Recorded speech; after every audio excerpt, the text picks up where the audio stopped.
Ya, selamat sore semuanya.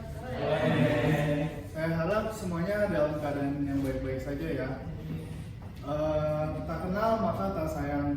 Saya Jonathan Brian di sini akan selaku moderator akan membimbing acara kita selama 30 menit ke depan. Sekarang saya akan memanggil 4 narasumber kita.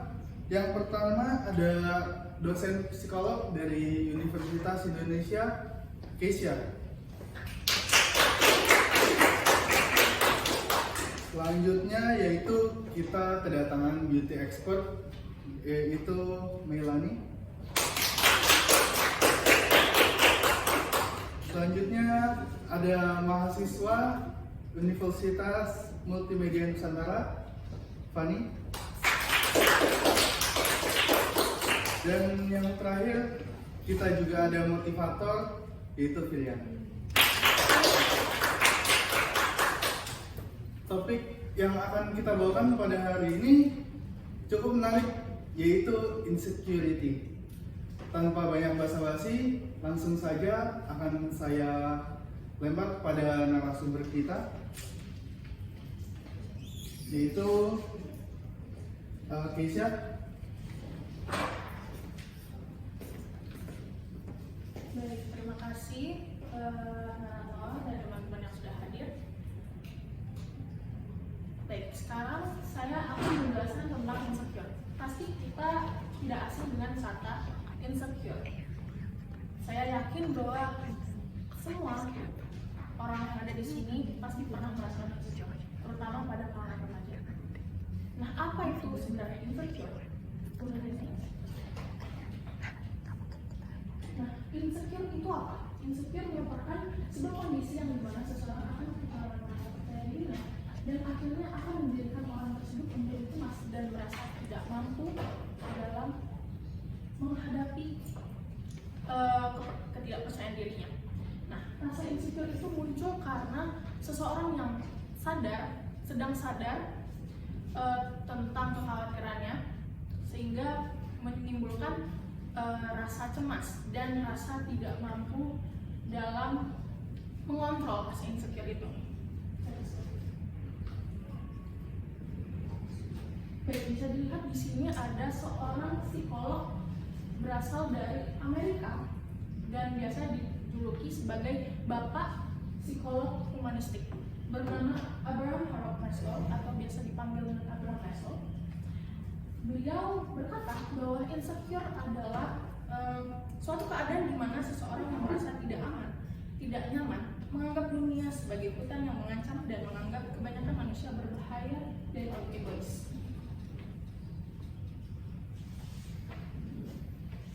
Kita sudah tahu apa itu sebenarnya insecure. Kita lanjut kepada penyebab. Apa itu penyebab insecure? Penyebab insecure menurut psikolog klinis Melanie Greenberg, PhD, itu memiliki 3 penyebab umum munculnya insecure. Yang pertama itu karena kegagalan atau penolakan yang terjadi baru-baru ini. Berdasarkan penelitian tentang kebahagiaan, peristiwa atau kejadian yang baru saja terjadi dapat mempengaruhi perasaan hati, suasana hati seseorang. Jika ketidakbahagiaan ada pada self-esteem kita, akan mempengaruhi penolakan, kegagalan tersebut 2 kali lipat lebih berdampak pada kepercayaan diri kita. Lalu yang kedua ada mengalami kecemasan sosial. Rasa takut dievaluasi orang lain akan berdampak pada diri kita. Kita akan merasa cemas dan akhirnya dapat menghindari situasi sosial.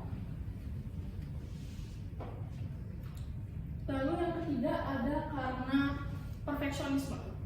Nah, beberapa orang memiliki standar yang sangat tinggi dalam segala hal. Namun sangat disayangkan kita harus menghadapi realita bahwa hidup tidak berjalan seperti apa yang kita inginkan. Tentu setelah itu kita akan merasa sedih, kita akan merasa kecewa, dan jika kita terus menerus merasakan itu, kita akan merasa bahwa kita salah, kita gagal dalam melakukan itu. Jika kita sudah menyalahkan diri sendiri, karena menjadi sesuatu yang kurang sempurna, maka akan timbul perasaan tidak nyaman dan tidak layak. Bisa di next. Baik, apakah normal untuk merasa insecure? Is it normal to feel insecure? Ya betul, kalau misalnya merasakan insecure itu normal sekali.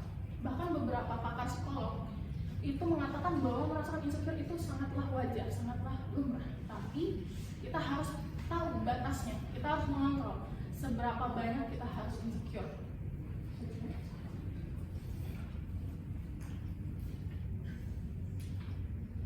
Lalu di sini ada dampak dari insecure, bisa ada positif dan negatifnya.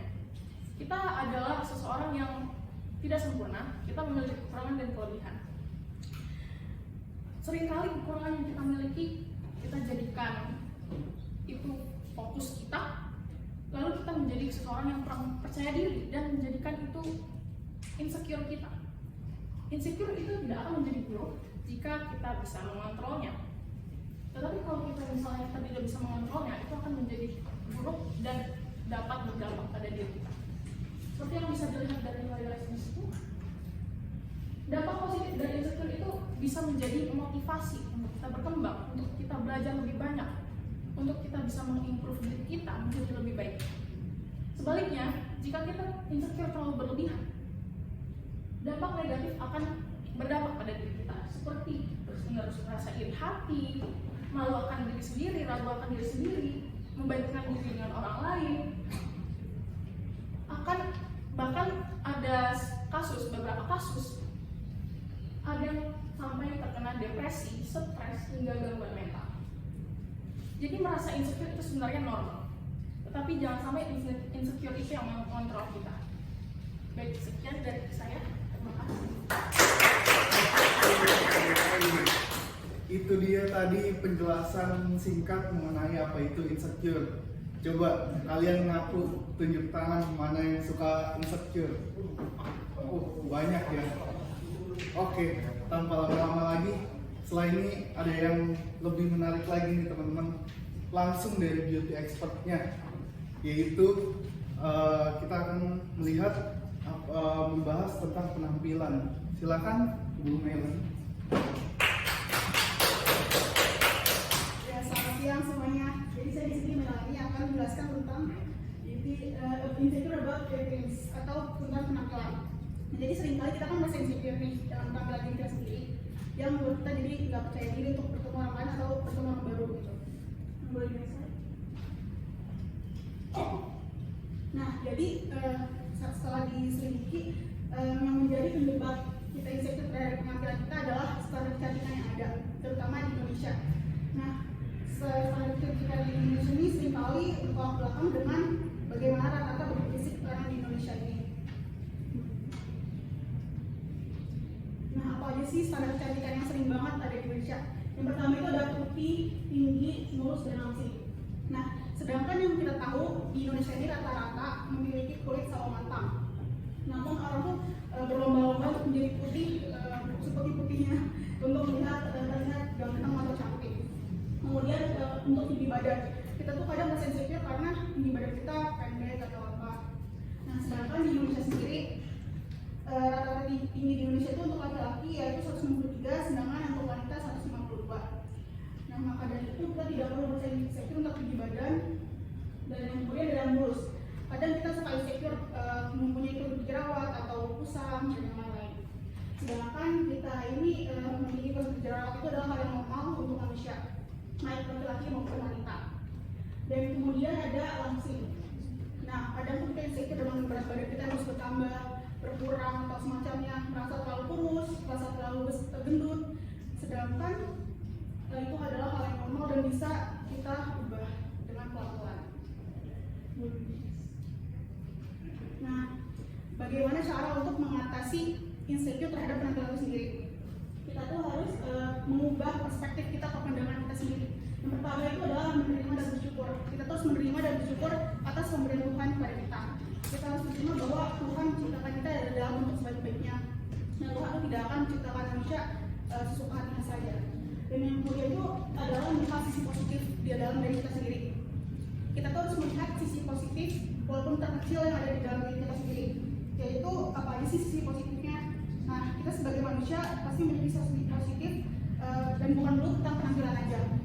Kita bisa melihat sisi positif orang lain itu dengan adanya wawasan yang luas, kemudian sikap yang baik atau attitude yang baik dan karisma yang dimiliki seseorang tersebut. Lalu itu saja mengenai pandangan yang harus diubah dengan menerima dan bersyukur dan melihat sisi positif di setiap diri orang lain, baik untuk diri kita sendiri dan untuk orang lain juga. Jadi standar kita harus dihilangkan untuk menghilangkan rasa insecure terhadap penampilan diri kita sendiri. Terima kasih. Selanjutnya akan dijelaskan oleh dosen kami.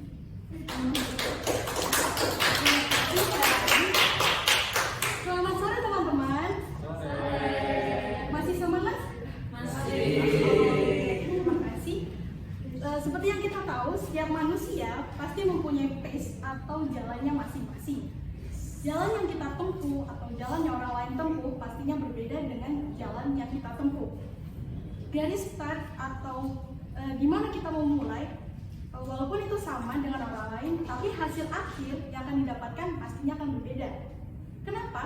Karena jalan yang kita tempuh pasti berbeda. Bagaimana kita menyelesaikannya, bagaimana kita menyikapi masalah, bagaimana kita mendapatkan hal tersebut pasti berbeda. Nah, karena berbeda itulah seringkali kita merasa kurang, merasa apa yang kita lalui hanyalah sebuah hal remeh semata. Merasa apa yang sudah kita perjuangkan sebelumnya hanyalah tidak sebanding dengan apa yang kita dapatkan. Karena itulah tanpa sadar setiap manusia pasti membandingkan dirinya sendiri dengan orang lain. Selalu iri dengan pencapaian yang didapatkan oleh orang lain, rendah diri dengan pencapaian yang telah didapatkan oleh kita sendiri, dan selalu merasa tertinggal karena melihat langkah orang lain yang sudah lebih jauh daripada kita. Seperti sebelumnya, meskipun garis start kita sama atau di waktu yang sama, di tempat yang sama, dan di masa yang sama, belum tentu hasil akhir yang akan didapatkan juga sama. Begitupun dengan kita mulai lebih dulu, belum menjamin kalau kita kan sampai lebih dulu. Bisa jadi orang yang mulai beberapa waktu yang lalu sampai lebih dulu daripada kita. Hal itu tentunya bisa berdampak positif dan negatif bagi diri kita sendiri. Ada beberapa yang berpikir untuk menjadikan hal tersebut sebagai motivasi. Oh, saya harus bisa nih kayak orang ini, dia udah sampai lebih dulu. Pasti saya harus semangat agar sampai ke sana juga. Ada juga yang menjadikannya sebagai negatif. Oh, dia sampai lebih dulu, padahal saya mulai lebih dulu. Hal itu dapat menjadikan negatif karena mungkin kita akan berpikir, oh bakat aku mungkin bukan di sini. Nah, seperti dalam perkuliahan, sebagai mahasiswa semester 5, saya sering merasa insecure dengan mahasiswa semester 3 atau semester yang lain. Karena terkadang mereka lebih paham, lebih mengerti, dan lebih aktif dalam setiap materi yang diberikan oleh Bapak dan Ibu dosen. Tetapi hal itu bisa menjadi sebuah motivasi untuk diri saya sendiri, untuk belajar lebih giat lagi, belajar untuk mengeksplorasi materi yang sudah diberikan. Namun hal itu juga bisa menjadi bumerang untuk diri saya sendiri, karena mungkin teman-teman di sini mungkin udah pernah merasakan apakah saya tuh salah jurusan. Nah, sebagai mahasiswa semester 5 juga, saya sedang dihadapkan oleh magang. Teman-teman pasti yang semester 5 pasti lagi sibuk-sibuknya magang nih, nyari magang di mana. Nah, melihat CV teman-teman saya yang sangat bagus baik di bidang akademik maupun non-akademik, dengan posisi dan jabatan yang mereka dapatkan di UKM atau organisasi, itu sangat bagus dan dapat mereka pamerkan di CV mereka masing-masing. Hal itu membuat saya insecure karena CV saya tuh masih kosong lah ibaratnya. Nah, saya tahu dan sangat amat paham bahwa membandingkan diri saya dengan orang lain adalah hal yang kurang bagus dan tidak baik. Namun, seperti mungkin teman-teman pernah merasakan perasaan kurang, kayak kok nggak bisa jadi kayak dia ya, kok nggak bisa dapat kayak dia ya. Hal itu wajar dalam hal yang batas yang wajar, karena pada dasarnya manusia adalah makhluk yang kurang puas, selalu kurang puas.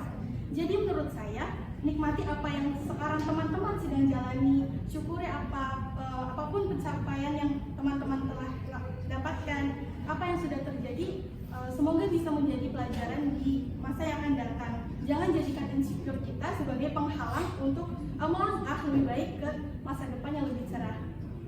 Oke, akan dilanjutkan oleh teman saya. Selamat sore semuanya. Baik, saya yakin teman-teman di sini udah mulai menyadari bahwa kalau insecure itu merupakan musuh terbesar dalam diri kita. Maya Mills itu pernah berkata, cintailah dirimu sendiri untuk memiliki kehidupan yang lebih bermakna.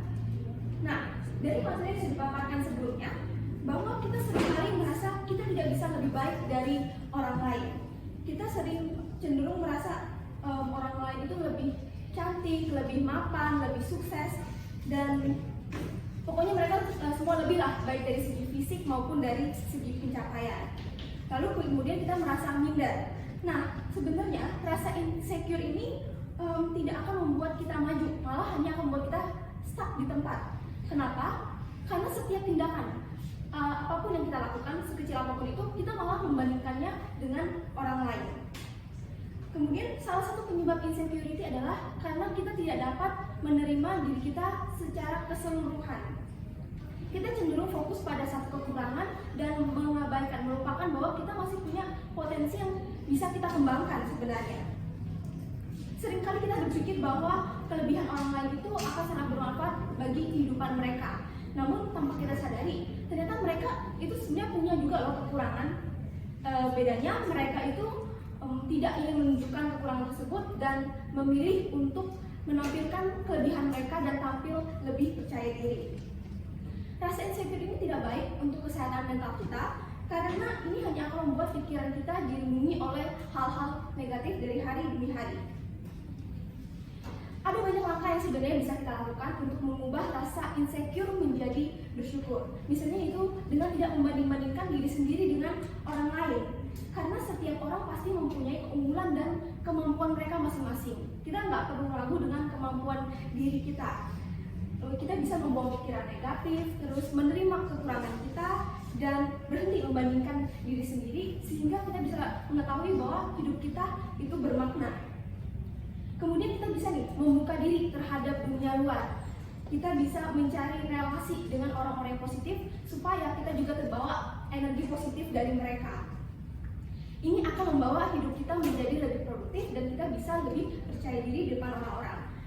Selanjutnya yang sering dijelaskan pula, kita bisa menunjukkan bakat kita dan kita bisa tampil dengan percaya diri dengan menampilkan hobi atau apapun yang bisa kita banggakan. Kita tampilkan itu ke orang-orang. Berikutnya yaitu dengan mengurangi sosial media. Seringkali sosial media itu memang memberikan kita manfaat. Tapi kalau misalnya kita kelamaan melihat postingan-postingan orang yang memposting momen-momen yang menyenangkan, yang hal-hal yang baik yang terjadi dalam hidup mereka, kita malah jadi insecure. Makanya mereka itu pasti jarang banget mau posting kalau misalnya mereka lagi terpuruk. Makanya kita sebisa mungkin bisa mengurangi penggunaan sosial media. Hadirin yang berbahagia, langkah selanjutnya yang tidak kalah penting dalam mengubah rasa insecure menjadi rasa bersyukur adalah dengan mengenali dan mencintai diri sendiri. Memang ini gampang diucapkan namun tidak mudah untuk dilakukan. Butuh waktu untuk kita bisa mengenali diri kita sendiri. Saat kita bisa mengenali diri kita sendiri, maka kita lambat laun akan mengetahui kemampuan dan kelebihan dalam diri kita. Kemudian saat proses pengenalan diri sendiri, kita juga lambat laun menyadari apa sih kelemahan kita. Tapi jangan sampai kelemahan kita itu malah kita ingat terus sampai kita melupakan potensial yang sebenarnya ada dalam diri kita. Setelah mengenal diri lebih dalam, kita akan belajar untuk mencintai diri sendiri. Ini artinya kita perlu berusaha untuk selalu mengembangkan diri kita untuk menjadi pribadi yang lebih baik. Kita tidak perlu menjadi orang lain untuk bisa mengembangkan potensi kita. Tentu saja, jika kita menjadikan seseorang sebagai panutan itu adalah hal yang wajar. Tetapi kita tidak perlu sampai harus menjadi dia. Tetaplah menjadi versi terbaik dari diri sendiri. Kita jadikan orang tersebut sebagai motivasi, sebagai panutan hidup. Kita ambil sisi-sisi positif dari dia tanpa kita harus menjadi dia. Hadirin sekalian, tidak ada yang bisa membuat diri kita sendiri ini berkembang kalau bukan dari diri kita. Sebagai manusia, kita itu harus bisa bersyukur, karena nggak semua yang kita punya itu dimiliki orang lain. Jadi hal sekecil apapun patut untuk kita syukuri. Nah, gimana cara kita mulai untuk belajar bersyukur? Kita bisa mencoba untuk membuat jurnal ataupun catatan harian, di mana di situ kita bisa menuliskan perasaan kita sehari-hari. Jadi setiap kali kita merasa sedih, merasa insecure, kita bisa melihat jurnal tersebut dan melihat bahwa ternyata hidup kita ini berharga loh. Intinya adalah kita ini perlu berterima kasih dengan cara bersyukur dan selalu berpikiran positif di setiap kehidupan kita, karena ini merupakan kunci dari hidup bahagia. Sekian dari saya, kemudian saya kembali ke moderator. Oke, baik. Tepuk tangan dulu buat narasumber kita. Merupakan penjelasan yang sangat dalam ya, mulai dari penampilan sampai cara mengatasinya. Lalu selanjutnya kita langsung saja ke sesi tanya jawab. Saya sudah mengumpulkan pertanyaan yang diajukan. Pertama yaitu untuk Bu Triana. Ada yang bilang bahwa insecure itu merupakan suatu hal yang dapat dipicu oleh mental. Kira-kira apakah kita harus atau dibutuhkan untuk menemui psikolog untuk konsultasi? Baik, sebelumnya saya sudah menjelaskan gimana sih cara kita mengatasi rasa insecure supaya pikiran kita itu nggak selamanya negatif. Jadi kita bisa mencoba untuk positive self-talk, mengatakan kepada diri sendiri misalnya, wah saya bangga dengan diri saya sendiri, supaya positive mindset ini akan semakin terbentuk. Namun jika insecurity ini terlalu mengganggu aktivitas kita, kita bisa mencoba dan tidak ragu untuk ke psikolog. Baik, terima kasih atas jawabannya. Lalu yang kedua untuk Fanny, yaitu tentunya terlalu simpel kalau kita membahas tentang diri kita sendiri. Namun bagaimana apa yang terjadi jika orang tua kita bahkan yang membandingkan kita dengan orang lain? Terima kasih atas pertanyaannya. Pasti teman-teman di sini tuh relate kan, orang tua kita membandingkan kita dengan anak tetangga atau anak tante gitu, anak tante ini. Kalau menurut saya, ambil positifnya untuk jadi bahan acuan yang lebih baik untuk masa depan.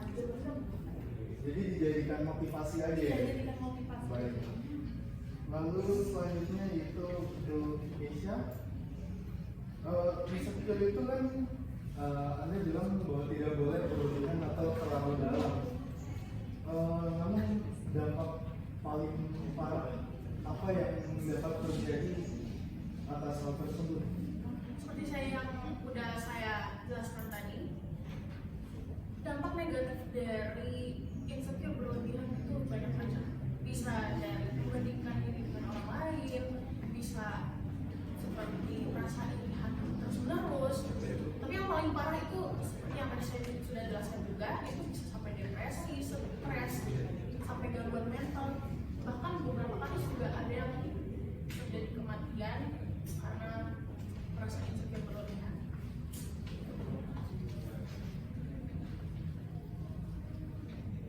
Oke teman-teman, kiranya sekian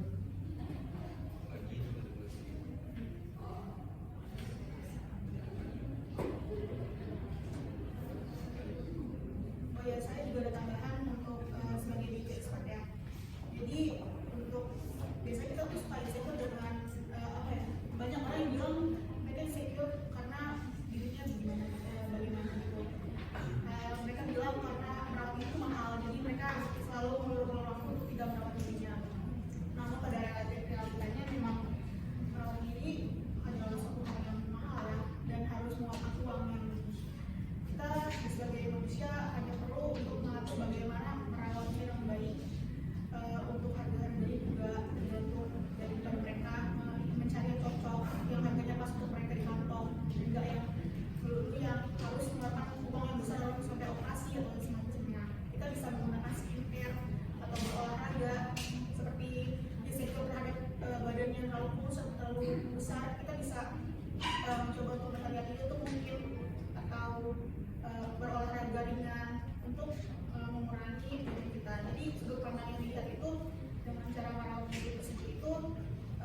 bisa dirubah dengan cara lihat kalau langsing itu bukan melulu tentang cantik, tapi bisa sehat gitu loh. Jadi kita olahraga biar sehat, bukan melulu tentang kalau langsing itu udah pasti cantik, harus cantik dengan langsing gitu. Jadi kita mengubah sudut pandang kita seperti itu. Ini ada tambahan? Intinya semua butuh effort ya, Iya. untuk menjadi mungkin yang mau good looking, biar mungkin gebetannya suka gitu. Nggak bisa kita rebahan aja kayak sekarang kan, apa-apa semua kaum muda itu rebahan tapi mau good looking. Oke, jadi teman-teman, sekian dari 4 narasumber yang sudah datang ke sini. Kiranya saya sebagai moderator mohon maaf jika ada salah kata dalam sesi acara selama acara ini berlangsung. Sekian dari saya, terima kasih.